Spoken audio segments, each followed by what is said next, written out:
Poursuivons la lecture du petit journal de Sœur Faustine, aujourd'hui à partir du numéro 1298.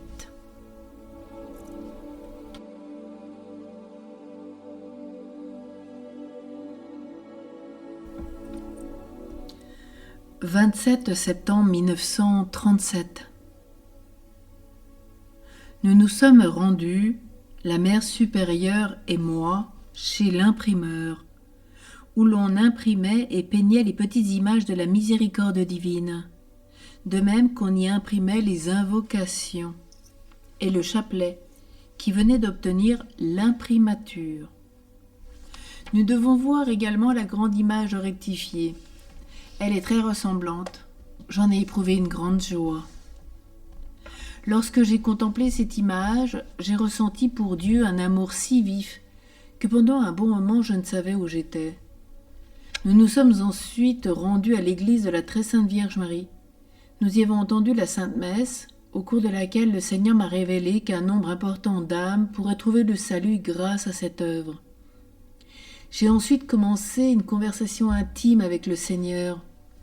Je l'ai remercié d'avoir condescendu à me donner la grâce de voir se répandre la gloire de son insondable miséricorde. Je me suis profondément abîmé dans l'action de grâce. Oh, que la générosité de Dieu est grande! Que soit béni le Seigneur qui est fidèle dans ses promesses.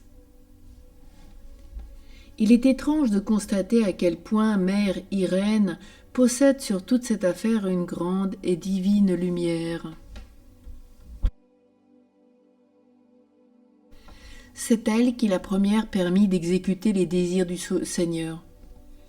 Bien qu'elle ne devint pas ma supérieure que 2 ans après l'apparition, c'était pourtant elle qui vint la première avec moi lorsqu'on commença à peindre le tableau. Voilà que maintenant, à nouveau, alors qu'on imprime certaines choses sur la miséricorde divine et que sont reproduites les petites images, c'est elle aussi qui m'accompagne pour cette affaire. Dieu a gouverné tout ceci de façon déroutante, car de Vilno, où tout avait commencé, la volonté de Dieu a dirigé les circonstances de telle façon que cette entreprise s'est poursuivie à Cracovie.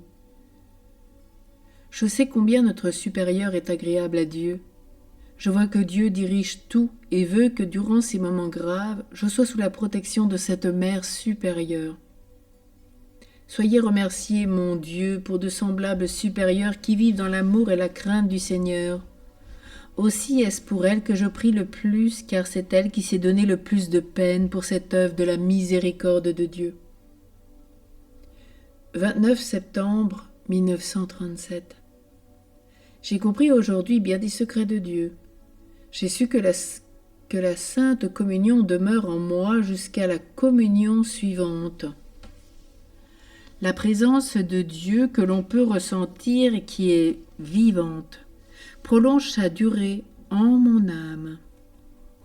Et la conscience de ceci me plonge dans un profond recueillement sans aucun effort de ma part. Mon cœur est un vivant tabernacle dans lequel se conserve l'hostie vivante. Je n'ai jamais cherché Dieu bien loin, mais dans mon fort intérieur.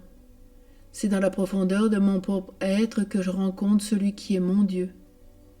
Mon Dieu, malgré toutes les grâces, je languis sans cesse d'être réuni à mon Dieu pour l'éternité. Et mieux je le connais, plus vivement je le désire.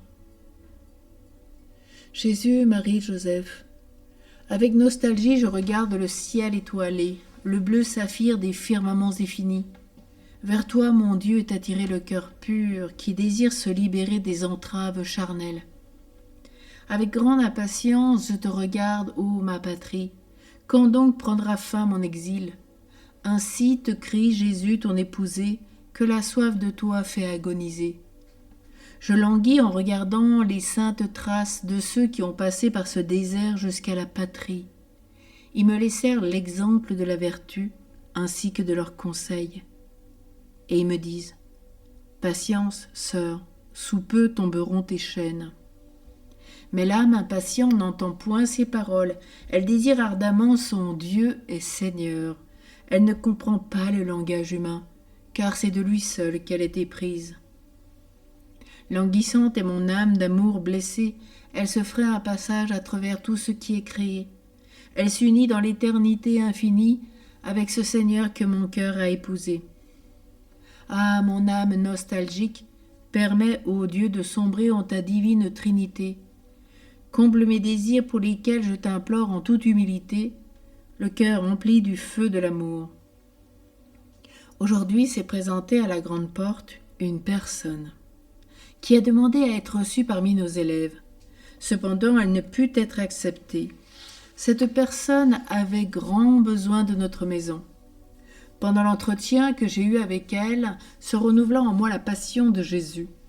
Lorsqu'elle fut partie, j'entrepris l'une des plus grandes mortifications. Pourtant, la prochaine fois, je ne laisserai pas partir une telle âme. J'ai beaucoup souffert 3 jours durant pour cette âme. Combien je déplore que notre établissement soit si petit et ne puisse contenir un grand nombre de personnes. Mon Jésus, vous savez combien je pleure chaque brebis égarée. Ô humilité, fleur de beauté, je vois combien peu d'âmes te possèdent. Est-ce que parce que tu es si belle et en même temps si difficile à conquérir? Oh oui, l'un et l'autre, Dieu lui-même t'apprécie au plus haut point. Sur l'âme pleine d'humilité sont entr'ouvertes les écluses du ciel. Un océan de grâce se déverse sur elle. Oh, qu'elle est belle, l'âme pleine d'humilité. Du cœur plein d'humilité monte comme d'un encensoir un parfum extrêmement agréable, qui à travers les nus parvient jusqu'à Dieu. Lui-même est empli de joie, son très saint cœur. À cette âme, Dieu ne sait rien refuser, elle est toute puissante. Elle influence le sort du monde entier. Dieu l'élève jusqu'à son trône, puis elle s'humilie. Plus elle se penche vers elle, la suie de ses grâces et l'accompagne à chaque moment de sa toute-puissance. Cette âme est très profondément unie à Dieu. Ô humilité, implante-toi profondément dans tout mon être. Ô Vierge, toute pureté et aussi toute humilité, aide-moi à obtenir une profonde humilité. Je comprends maintenant pourquoi il y a si peu de saints. C'est que peu d'âmes sont vraiment et profondément humbles. Amour éternel, tréfonds de la miséricorde, ô triple sainteté en un seul Dieu, Père très bon dont le cœur déborde d'amour pour tous. Vous ne méprisez personne. Ô amour de Dieu, source vive, déversez-vous sur nous, vos indignes créatures. Que notre misère ne retienne pas le torrent de votre amour, puisqu'il n'y a point de limite à votre miséricorde.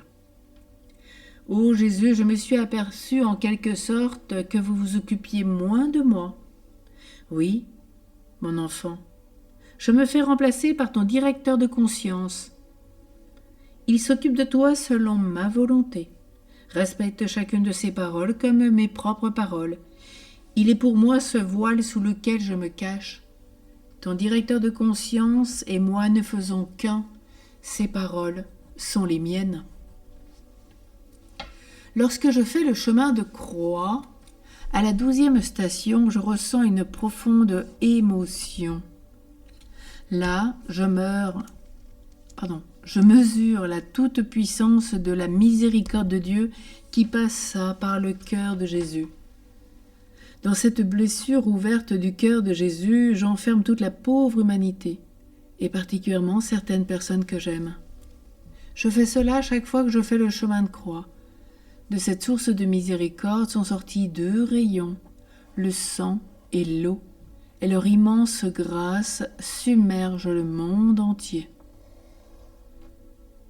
Lorsqu'on se sent faible et malade, on fait des efforts incessants pour être en mesure de faire ce que tous sont accoutumés à faire, et pourtant, on ne parvient pas toujours à venir à bout de ce quotidien. Soyez remerciés Jésus pour tout, car ce n'est pas la quantité d'efforts qui sera récompensée. Ce qui est accompli avec amour n'est pas petit. Votre œil voit bien tout cela. Je ne sais pourquoi je me sens particulièrement mal le matin. Je dois rassembler toutes mes forces pour sortir du lit. Parfois même, c'est de l'héroïsme. À la pensée de la Sainte Communion, les forces me reviennent un peu. C'est donc par une lutte que commence la journée et c'est par une lutte qu'elle se termine. Quand je viens prendre du repos, je me sens comme le soldat au retour du champ de bataille. Vous seul, mon Maître et Seigneur, savez ce que fut cette journée. Méditation. Pendant la méditation, la sœur qui occupe le prie-Dieu à côté du mien se mouche et tousse longuement, parfois sans arrêt. Un moment, il m'est venu à l'idée de changer de place pour la durée de la méditation, puisque la Sainte Messe avait été dite. Mais j'ai pensé que si je changeais de place, cette sœur s'en apercevrait, et cela pouvait lui être pénible de voir que je m'éloignais d'elle. Je n'ai décidé donc de demeurer à ma place durant la prière et d'offrir à Dieu cet acte de patience.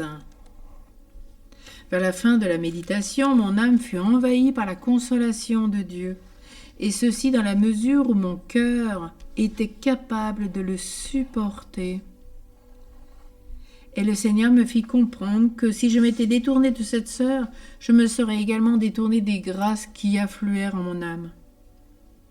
Jésus s'est présenté aujourd'hui à la grande porte sous l'apparence d'un pauvre jeune garçon.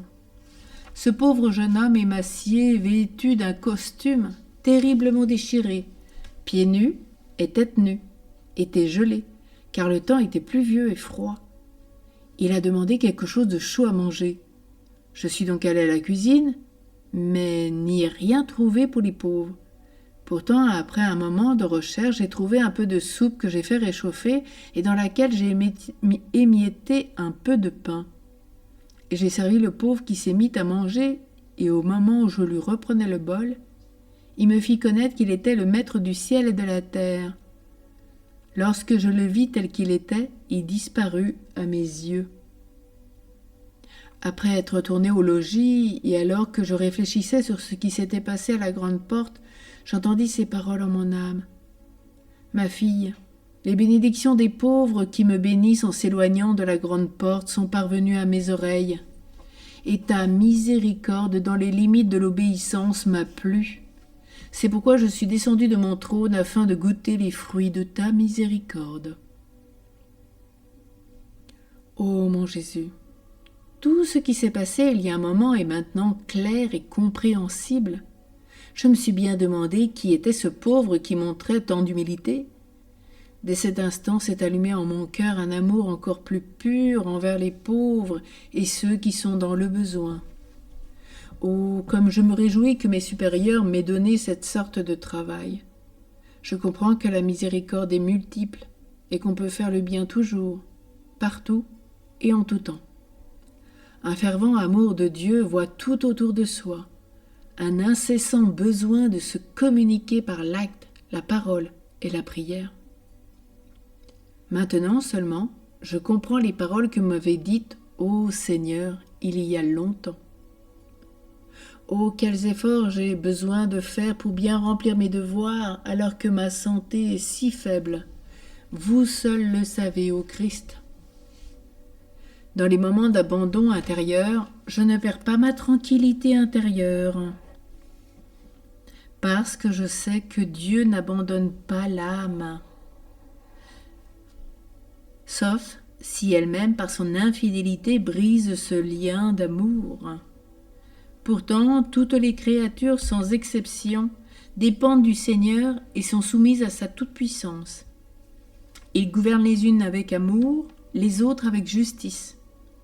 De nous dépend le régime sous lequel nous voulons vivre, car le Seigneur de la grâce suffisante n'est refusé à personne. Un abandon présumé ne m'effraie pas. J'examine plus profondément s'il n'y a pas de faute, s'il n'y a pas de ma faute.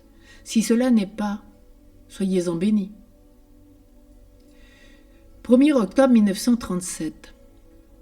Ma fille, j'ai besoin d'offrandes faites par amour, car ceci seul importe pour moi. Les dettes dont le monde m'est redevable sont bien grandes. Les âmes pures peuvent les acquitter par leur sacrifice. accomplissant ainsi une œuvre de miséricorde spirituelle. Je comprends vos paroles, Seigneur, ainsi que l'étendue de la miséricorde qui doit briller en mon âme. Jésus, je sais, ma fille, que tu les comprends et fais tout ce qui est en ton pouvoir. Mais écris ceci pour nombre d'âmes qui plus d'une fois se font souci de ne pas avoir les moyens matériels de faire un acte de miséricorde. Cependant, combien plus grand est le mérite de la miséricorde spirituelle pour laquelle il ne faut avoir ni autorisation ni trésor. Elle est accessible à toutes les âmes. Si l'âme ne fait aucun acte de miséricorde, elle n'aura pas accès à ma miséricorde au jour du jugement. Oh, si les âmes savaient amasser les trésors éternels, elles ne seraient pas jugées. Elles devanceraient mon jugement par la miséricorde. 10 octobre 1937. Ô mon Jésus, en signe de gratitude pour tant de grâce, je vous offre mon âme et mon corps, ma raison et ma volonté, ainsi que tous les sentiments de mon cœur. Par mes vœux, je me suis donné entièrement à vous. Il n'y a donc plus rien que je puisse vous offrir. Jésus m'a dit, « Ma fille, tu ne m'as pas donné ce qui est essentiellement tien. » Rentrant en moi-même, je reconnus que j'aimais Dieu de toutes les forces de mon âme, et ne pouvant découvrir ce que je n'avais pas livré à Dieu, je demandai, « Jésus, dites-le-moi, et je vous le livrerai immédiatement de bon cœur. » Jésus me dit avec bienveillance, « Ma fille, livre-moi ta misère, car c'est ta propriété exclusive. » À ce moment, un rayon de lumière illumina mon âme. Je vis toute l'abîme de ma misère. Au même instant, je me suis blottie dans le très saint cœur de Jésus, avec une si grande confiance que même si j'avais eu sur la conscience les péchés de tous les damnés, je n'aurais pas douté de la miséricorde de Dieu. Mais, le cœur brisé, je me serais jetée dans l'abîme de sa miséricorde. Je crois, ô Jésus, que vous ne m'auriez pas repoussé loin de vous, mais que vous m'auriez absoute par la main de votre représentant. Vous avez été à l'agonie, Jésus, et la source de vie a jailli pour les âmes. Un océan de miséricorde se découvrit pour le monde entier. Ô source de vie, insondable miséricorde de Dieu, submergez le monde entier, engloutissez-nous. À 3 heures, implore ma miséricorde, tout particulièrement pour les pécheurs. Et ne fût-ce que par un bref instant. Plonge-toi dans ma passion, en particulier au moment où j'ai été abandonné lors de mon agonie. C'est là une heure de grande miséricorde pour le monde entier. Je te laisserai partager ma mortelle tristesse. En cette heure, je ne saurais rien refuser à l'âme qui me prie par ma passion. Jésus, Marie, Joseph, salut à toi, très miséricordieux cœur de Jésus, source vivante de toutes les grâces, notre unique abri, notre unique refuge. En toi repose mon espérance. Salut à toi, très compatissant cœur de mon Dieu, insondable source d'amour, d'où jaillit la vie pour l'homme pécheur, ainsi que la source de toute douceur. Salut, blessure ouverte du très saint cœur, d'où sont sortis les rayons de miséricorde. C'est là qu'il nous est donné de puiser la vie avec une confiance totale. Salut, bonté de Dieu inconcevable, ni mesurée ni approfondie, pleine d'amour et de miséricorde, mais toujours sainte. Tu te penches sur nous comme une bonne mère. Salut, trône de la miséricorde, agneau de Dieu, toi qui offris ta vie pour moi, toi devant qui chaque jour s'humilie l'âme vivante en une profonde foi. Fin du 4e cahier. Jésus, j'ai confiance en toi. Jésus, j'ai confiance en toi. Jésus, j'ai confiance en toi. Sainte Marie Faustine du Très Saint Sacrement, prie pour nous. Amen.